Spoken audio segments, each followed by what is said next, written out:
साथियों नमस्कार। साथियों, देश का हाल बहुत ही बुरा है। कृषि काला कानून वापस हुआ, लेकिन सवाल अब भी बरकरार है कि जब ये कृषि काला कानून अगर यदि बुरा था तो लागू ही क्यों की सरकार, और अगर यदि ये अच्छा था तो फिर कैंसिल क्यों किया।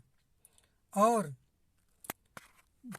यूपी सरकार में 2017 में जो सब इंस्पेक्टर का जो पेपर लीक हुआ, 2018 में यूपीपीसीएल पेपर लीक हुआ, 2018 में यूपी पुलिस का पेपर लीक हुआ, फिर 2018 में अधीनस्थ सेवा का पेपर लीक हुआ, फिर उसी 2018 में स्वास्थ्य विभाग का पेपर लीक हुआ, फिर 2020 में 69,000 शिक्षक का भर्ती का पेपर लीक हुआ, फिर 21 में बीएड परीक्षा का हुआ, और फिर नया यूपी टेट का परीक्षा का पेपर लीक हो गया। अब ये अगर यदि कोई गोदी मीडिया को बताएगा तो वो क्रोनोलॉजी समझाएंगे और बताएंगे कि जो पेपर लीक का फ़ायदा क्या है, पेपर लीक का फ़ायदा बताने लगेंगे। और टेलीकम्युनिकेशन जो है देश में 4G का पैसा लेकर के 2G का सर्विस, उसके अलावा पूरी दुनिया में 30 दिनों का महीना को 28 दिन का वसूलना, और लाइफ टाइम सिम दे करके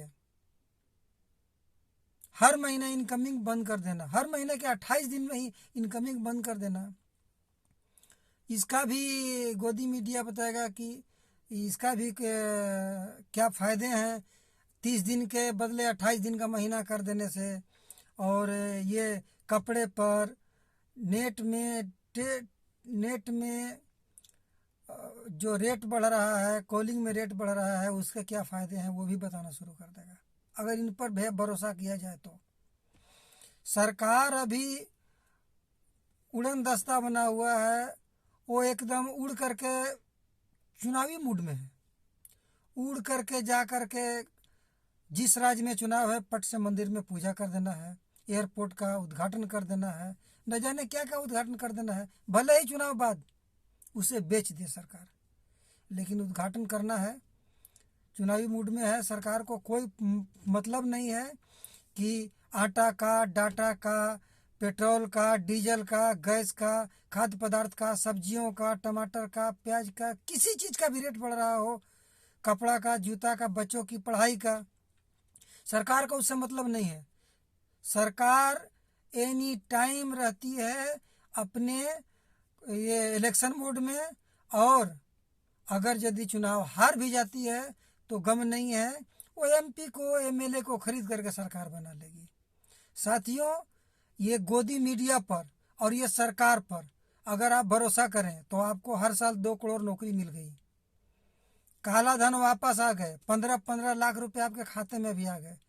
और अगर यदि आँख कान खोल के रखे हैं, दिमाग को खोल करके रखे हैं, सोचने की शक्ति सही सलामत है, आप अंधभक्ति में लीन नहीं है, तब आपको समझ में आएगा ये सरकार जनता को लूट रही है और पूंजीपतियों के हाथों लुटवा रही है। और आपको हिंदुस्तान पाकिस्तान मंदिर मस्जिद में उलझाए हुए हैं। आपके बच्चे थाली बजाते हुए सरकारी स्कूल में जाएंगे, खिचड़ी खा करके आ जाएंगे, उनके बच्चे विदेशों में पढ़ेंगे, और आप को हिंदू मुस्लिम में बांट करके इसी में बरकरार करके रखा जाएगा।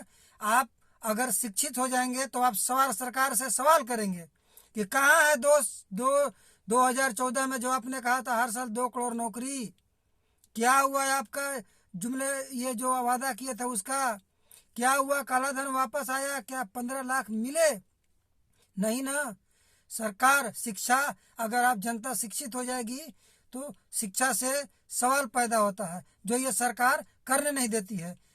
ये सरकार चाहती है कि आप शिक्षित न बने, इसलिए शिक्षा को भी, चिकित्सा को भी चंदा मामा बना दिया है, इतना महंगा कर दिया है कि आपके बच्चे दूर से देखें वहाँ तक पहुँच नहीं सकें, और पहुँचे कहाँ?